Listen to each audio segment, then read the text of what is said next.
Welcome back. Futures are indicating a decline at the start of trading this morning. Dow Industrials now at the lows of the morning, down 214 right now in the Dow. The Nasdaq down 178. The Federal Reserve paused its rate hike campaign yesterday for the month of September, but indicated that they are willing to raise rates further later. Federal Reserve Chairman Jay Powell said that the Fed is still looking to bring inflation down to the 2% target. Watch.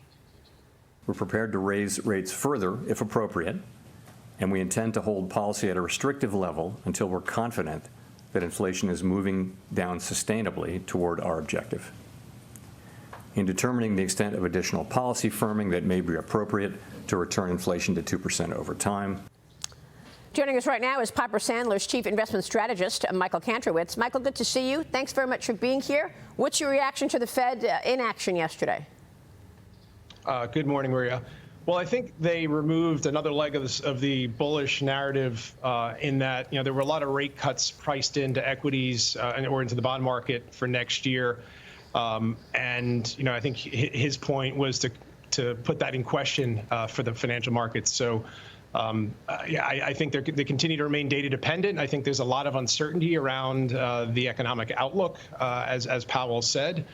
And so I think it has been kind of more of the same that we've seen in recent weeks and months. Mark.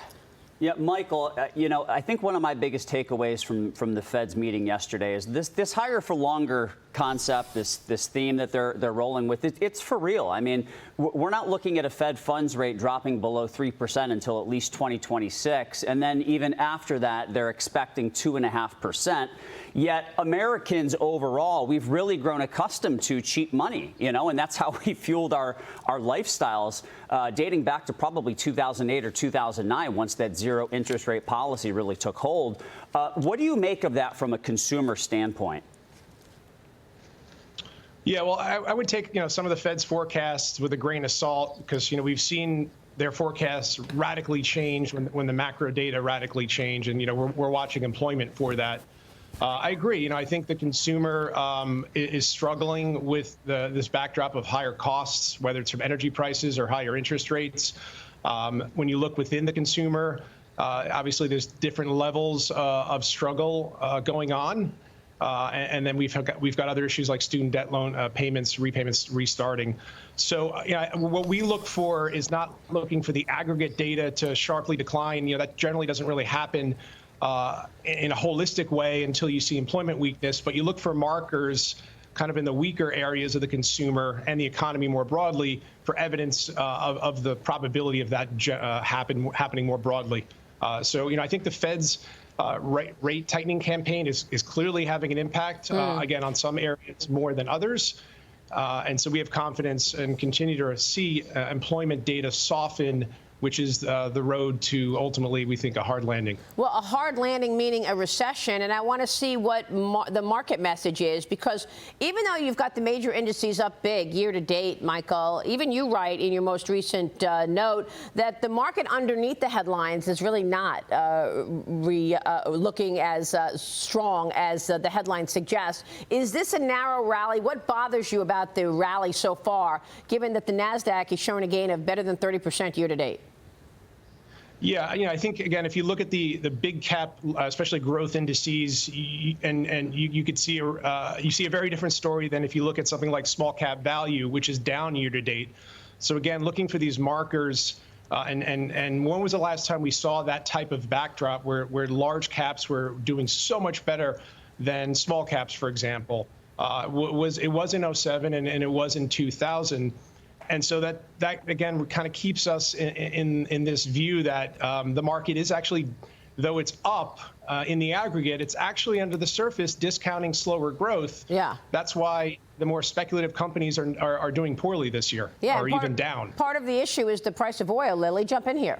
Yeah, and also we know that an anticipated strong GDP is good for earnings, is good for the market. But at the same time, Michael, I want to get your take on the contradiction we see with a resilient consumer that is still moving in a highly inflationary market, and also with the pressures of the rising cost of lending and debt. So how do you reconcile those two, moving parts in the economic outlook?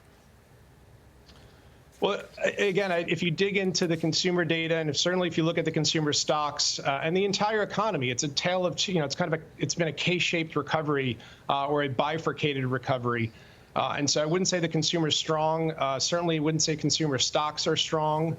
And so I think the question is not whether the consumer's strong or weak, but are they going to get stronger or are they going to get weaker?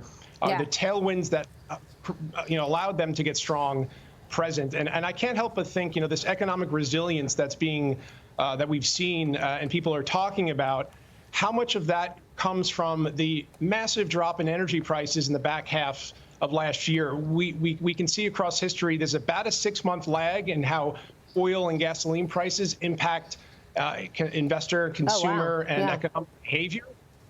And so we have to view that played a big role, all else equal. And now that it's going the other way, it's hard to see things getting better or remaining resilient. So what you're saying is the price of oil today, which of course is above $90 a barrel, is going to take a bite within 6 months. I mean, this morning we were talking about FedEx, but oil's at $89.44 right now on crude. FedEx had what it's calling a good quarter. The company's profit topped expectations. They raised the full-year earnings forecast. FedEx said that they benefited from the UPS labor talks and the bankruptcy of Yellow.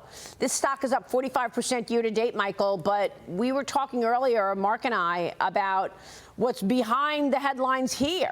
Was this gain in profitability and this, strong showing last night because largely of inflation, or was it really volume, or was it inflation? Well, that's been what's driving revenue. Those companies with pricing power have certainly generally outperformed, and as companies lose pricing power, their stocks are getting punished. You're seeing that in the consumer staples area.